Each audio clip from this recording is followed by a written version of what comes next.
کی head lines آپ نے جان لی۔ بلیٹن کے آغاز میں آپ کو لے چلیں گے قومی اسمبلی، جہاں پر آج الوداعی اجلاس جاری ہے۔ اس وقت وزیر اعظم شاہد خاقان عباس سے اظہار خیال کر رہے ہیں۔ اس کے ساتھ ساتھ دیگر جو اراکین ہیں وہ اس وقت موجود ہیں۔ قومی اسمبلی میں تمام یہ اراکین اس وقت موجود ہیں اور آج کا یہ الوداعی اجلاس ہے۔ سب سے پہلے میں آپ کا شکریہ ادا کرتا ہوں کہ جس طرح آپ نے ہاؤس کو چلایا ہے اور جس طرح آپ نے امپارشیلٹی کے نئے سٹینڈرڈز قائم کیے ہیں، جس طرح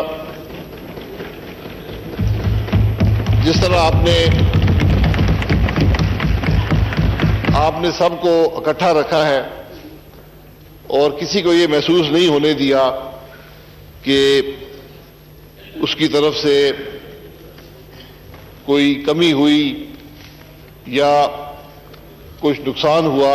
آپ نے ہمیشہ یہ کوشش کی کہ اتفاق رائے پیدا ہو سکے، اکثر پیدا ہوا، اور آپ نے کوشش کی کہ اپوزیشن کو یہ محسوس نہ ہو کہ آپ کی طرف سے کوئی جانبداری ہے یا کوئی ایسی بات ہو جس سے اپوزیشن کی رائے کے اظہار میں کمی آئے۔ تو یہ جو پہلے بھی روایات تھیں اس اسمبلی کے سپیکرز کی، آپ نے اس روایت کو بڑھایا ہے۔ تو میں آپ کا مشکور ہوں، آپ کے اس عمل کا بہت مشکور ہوں، اور میری دعا یہی ہے کہ جس عہدے پر ہیں اس پر جو بھی آئے وہ اس ہاؤس کی عزت اور وقار کو بڑھا سکے۔ آپ کے عمل نے جمہوریت کو تقویت دی اور آج الحمدللہ یہ دوسری اسمبلی اپنی ٹرم پوری کر رہی ہے۔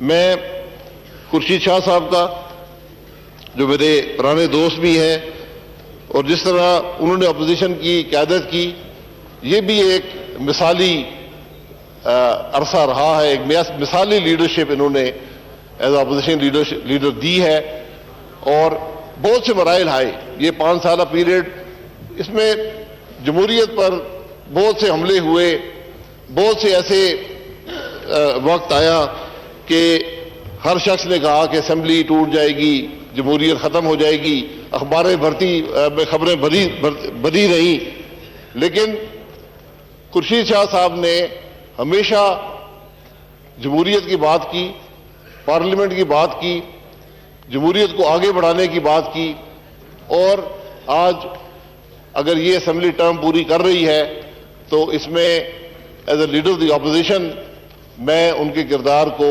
ضرور ایکنالج کرنا چاہوں گا اور ایکسیپٹ کرنا چاہوں گا۔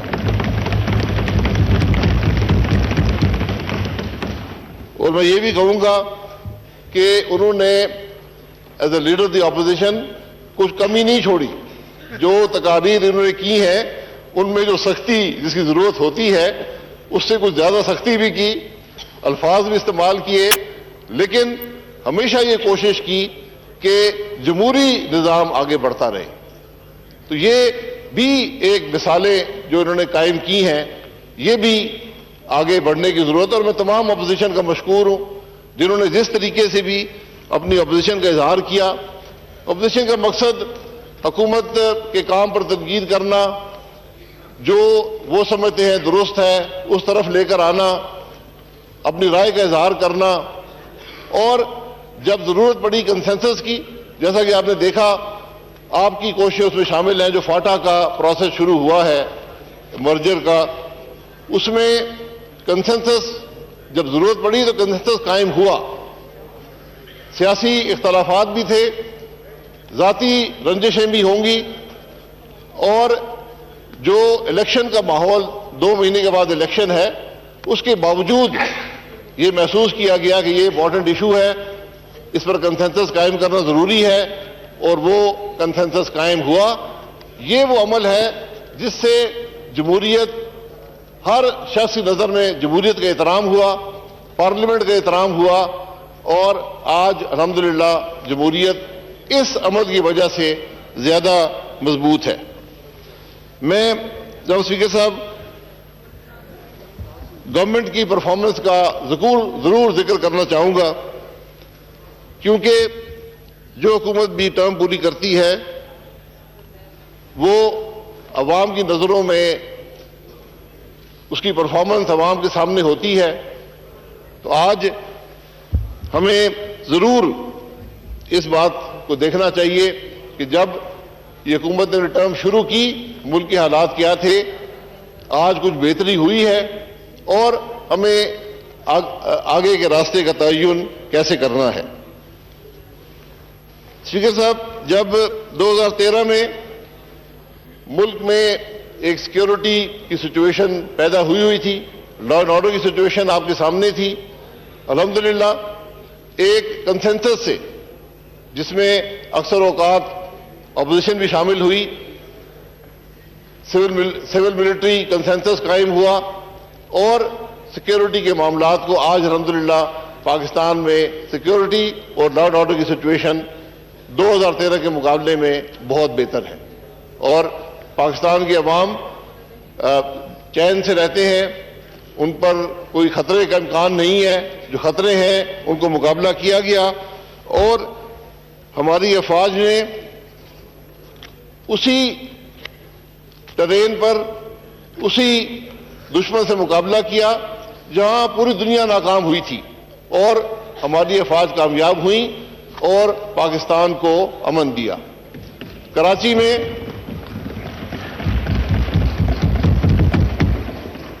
میں امن قائم کیا گیا، صوبائی حکومت بھی اس میں شامل تھی، دیگر سیاسی جماعتیں، ایم کیو ایم کے لوگ بھی تھے، تمام سیاسی جماعتوں کے کنسنسس سے کراچی کا شہر، جس میں ایک بہت سیریس لا اینڈ آرڈر کا مسئلہ تھا، آج کراچی میں صرف کامن سٹریٹ کرائم باقی ہے، باقی وہاں کے حالات اسی طرح کے ہیں جس طرح دنیا کے کسی بڑے شہر کے ہیں۔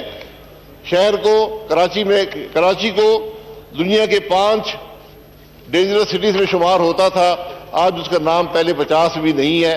یہ بھی جمہوریت کی کامیابی ہے، یہ بھی سب جماعتوں کے کنسنسس کی کامیابی ہے کہ کراچی میں لا اینڈ آرڈر قائم ہوا۔ جناب اسپیکر صاحب،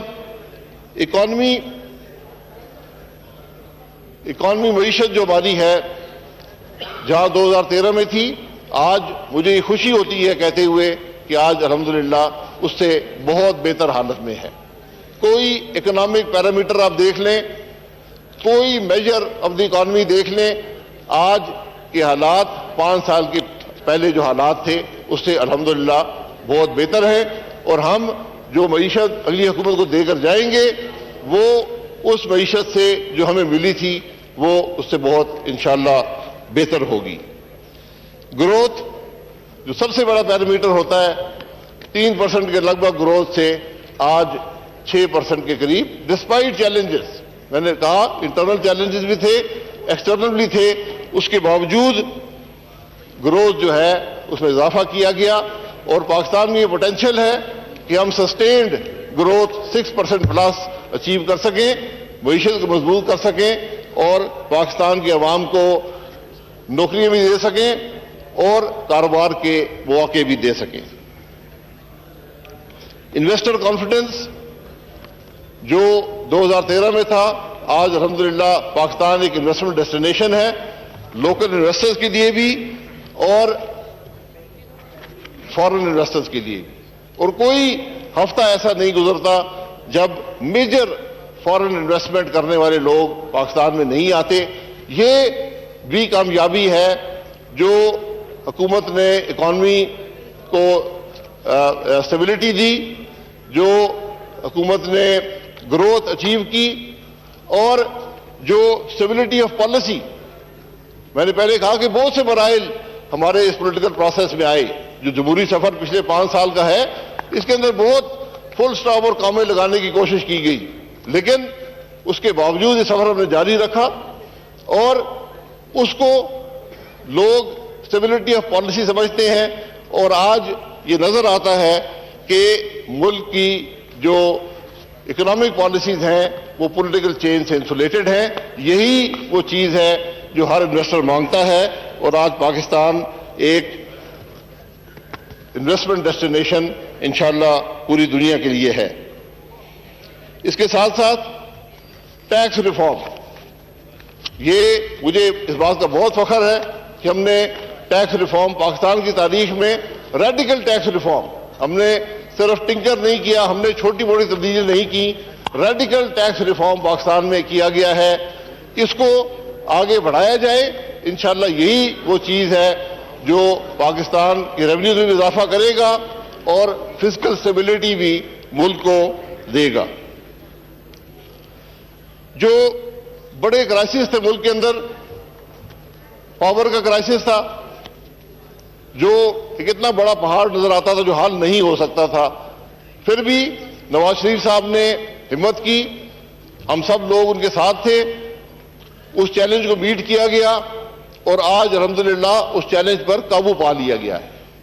اور قابو صرف آج کے لیے نہیں پایا گیا, انشاءاللہ 2030 تک جو پروجیکٹ شروع کیے گئے ہیں, جو پروجیکٹ پائپ لائن میں ہیں, یہ اگلے 15 سال بھی پاکستان میں انشاءاللہ بجلی کی شارٹیج نہیں ہوگی. اس لیے یہ اور اس کرائسس پر نہ صرف قابو پایا گیا بٹ ایفیشینٹلی قابو پایا گیا. جو پروجیکٹ لائے گئے وہ اکنامکلی وائبل پروجیکٹ ہیں, وہ ایفیشینٹ پروجیکٹس ہیں, وہ پرانی بجلی کو ریپلیس کر سکتے ہیں, وہ جو پرائس آف جنریشن ہے اس کو انہوں نے کم کیا ہے. اس لیے نہ ہم نے صرف اکنامک وائبلٹی پروجیکٹس کی دیکھی, ہم نے انوائرمنٹل سسٹینیبلٹی بھی دیکھی. پہلی دفعہ ملک کے اندر کول کے پلانٹس آئے ہیں جو یہ سمجھا جاتا ہے کہ انوائرمنٹلی اتنے اچھے نہیں ہوتے, لیکن اس کے باوجود وہ ایسے پلانٹ لائے گئے جو جدید ترین تھے, اور انہوں نے جس تیل کو ریپلیس کیا, پاکستان دنیا کا second largest furnace oil user تھا, آج پاکستان 8 مہینے فرنس آئل امپورٹ نہیں کرتا, اور انشاءاللہ اگلے سال سے امپورٹ ہمیشہ کے لیے بند ہو جائے گی. تو وہ جو خرابیاں تھیں انوائرمنٹ کی وہ ہم نے ریپلیس کی اور ایفیشینٹ جنریشن لے کر آئے, جس سے قیمت بھی کم ہوئی اور انوائرمنٹ کو بھی تقویت ملی. اسی طرح گیس کے ایشوز تھے, ڈومیسٹک گیس کی ریکارڈ فائنڈز اس پیریڈ میں ہوئی ہیں, 114 ڈسکوریز ہوئی ہیں. یہ تمام ڈسکوریز 18ویں ترمیم کے عین مطابق ایلوکیٹ کی گئیں, اور آج کسی کو اس بارے میں شکایت نہیں ہے. جو ایشوز ریز کیے گئے تھے وہ ہم نے حل کیے. امپورٹڈ گیسز پہلی دفعہ پاکستان میں آئی ہیں, اور آج پاکستان میں ہر گیس کنزیومر کو جتنی گیس کو چاہیے, جہاں پر چاہیے, جس مقدار میں چاہیے اس کو اویلیبل ہے. اور ایک سسٹم ڈیولپ کر دیا گیا, آج پرائیویٹ سیکٹر خود اس سسٹم میں آ رہا ہے تاکہ وہ خود گیس جو ہے کنزیومر کو سیل کر سکے. یہی اس پالیسی کی سب سے بڑی کامیابی ہے. ہماری ترکمانستان کی پائپ لائن تھی, وہ 22 سال سے التوا کا شکار تھی, آج الحمدللہ وہ پائپ لائن بن رہی ہے اور انشاءاللہ 2020 میں پاکستان کو گیس مہیا کرے گی. ایران پاکستان پائپ لائن بدقسمتی سے سینکشن کا شکار ہے, مزید سینکشن اب لگے ہیں, ہم انتظار کر رہے ہیں کہ وہ سینکشن ہٹیں. جو ایک ملک کے اندر کنیکٹیوٹی کا, انٹرنل کنیکٹیوٹی اور ریجنل کنیکٹیوٹی, اس کے اندر ایک انقلاب لایا گیا, اور میں پورے دعوے سے کہتا ہوں اس کی مثال شاید آپ کو دنیا میں نہیں ملے گی. جس سطح پر 1700 کلومیٹر موٹر وے آج تعمیر ہو چکا ہے یا تعمیر کے مراحل میں ہے, جو پورے پاکستان کے اندر کنیکٹیوٹی مہیا کرے گا. اس کے ساتھ 2000 کلومیٹر کے ہائی وے پروجیکٹس بھی مکمل کیے گئے ہیں یا تکمیل کے مراحل میں ہیں, جو پورے پاکستان کو کنیکٹیوٹی دیں گے. ویسٹرن کوریڈور جو ہے یہ بلوچستان کو کھولے گا, بلوچستان کو پاکستان سے بھی مزید بہترین کنیکٹیوٹی دے گا اور ریجن سے بھی کنیکٹیوٹی دے گا. یہ وہ پروجیکٹس ہیں جو انشاءاللہ ایک جنریشنل چینج پاکستان میں لائیں گے. یہ پاکستان کے لوگوں کو اکٹھا کریں گے, سفر میں آسانی دیں گے, گڈس کی ٹرانسپورٹ میں آسانی دیں گے, اور انشاءاللہ اب دیکھیں گے کہ جس طرح جب لاہور اسلام آباد موٹر وے بنا, تنقید تو بہت ہوئی تھی, لیکن آج ہر شخص تسلیم کرتا ہے کہ یہ اس پورے علاقے کے لیے ایک انقلاب کا باعث بنا. اسی طرح یہ جو موٹر وے کا نیٹ ورک ہے انشاءاللہ پاکستان کے لیے ایک انقلاب کا باعث ہوگا. واٹر پالیسی, پانی آج ہمارا سب سے بڑا چیلنج ہے کہ کس طرح واٹر ریسورسز کو مینیج کیا جائے. اس میں ضرورت یہ تھی کہ ایک نیشنل واٹر پالیسی ہو. میں اپوزیشن کا شکر گزار ہوں, تمام صوبوں کا شکر گزار ہوں کہ سب کے کنسنسس سے ایک نیشنل واٹر پالیسی بنی جو اس بات کا تعین کرے گی کہ یہ ریسورس کیسے استعمال ہوگا. اس کے اندر حکومت نے 2 بڑے ڈیمز کو کمٹ کر دیا ہے. ماضی میں بھی کوششیں ہوئی ہیں, آج بھی یہ کوشش ہے کہ ایک تو مومن ڈیم اور ایک دیامیر بادشاہ ڈیم جہاں سٹوریج ہوگی یہ جلد از جلد مکمل کیے جائیں, ورنہ جو ہمارے پانی کا کرائسس ہے وہ آج آپ کے سامنے ہے. میں نے عضوی اسمبلی کے فلور پہ کہا تھا کہ 60% کمی ہے واٹر فلوز میں کمپیئر ٹو لاسٹ ایئر. اس وقت یہ ایک بہت بڑا کرائسس ہے, ایک چیلنج ہے. ہمیں امید ہے کہ اس چیلنج کو ہم میٹ کرنے میں کامیاب ہوں گے, لیکن اس کا مستقل حل صرف اضافی سٹوریج بنانے میں ہے.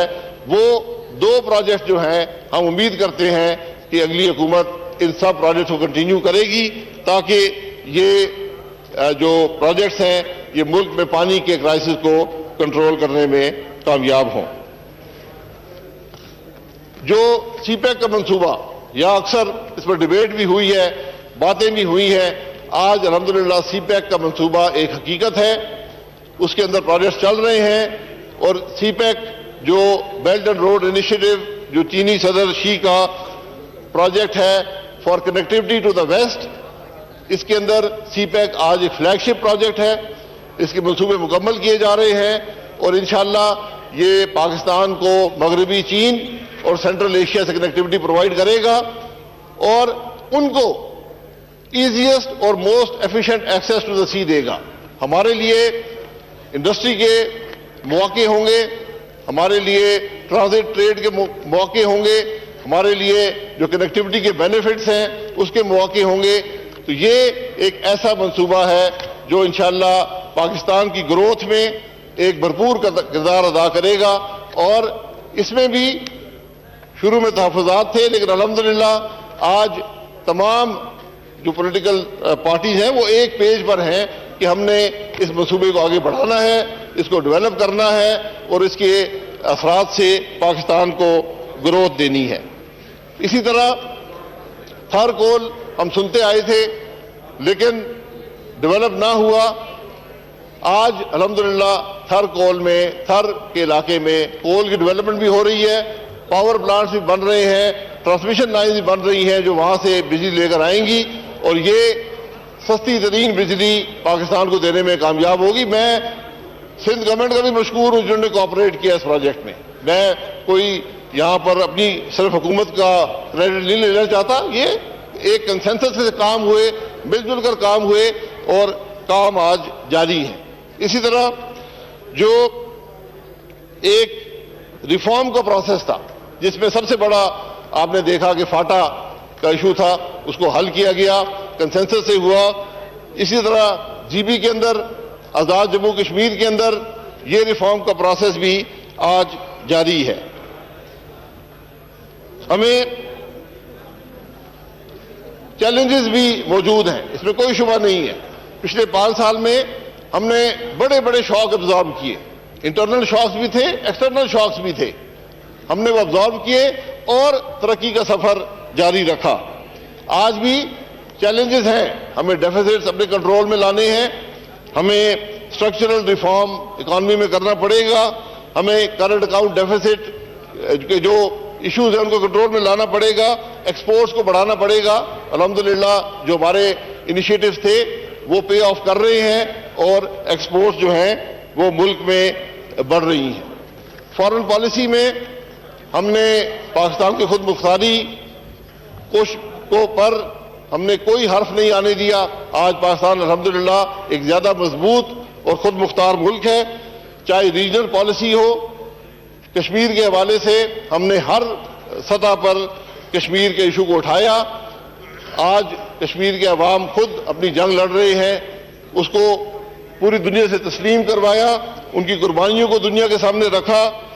اور جو افغانستان کا مسئلہ ہے اس پر آج پوری دنیا ہمارا موقف تسلیم کرتی ہے. ہم نے ہمیشہ کہا کہ افغانستان کا مسئلہ افغان خود حل کرے، پاکستان جو اس میں فیسیلیٹیٹ کر سکے کرے گا، اور جنگ جو ہے وہ افغانستان میں مسائل کا حل نہیں ہے۔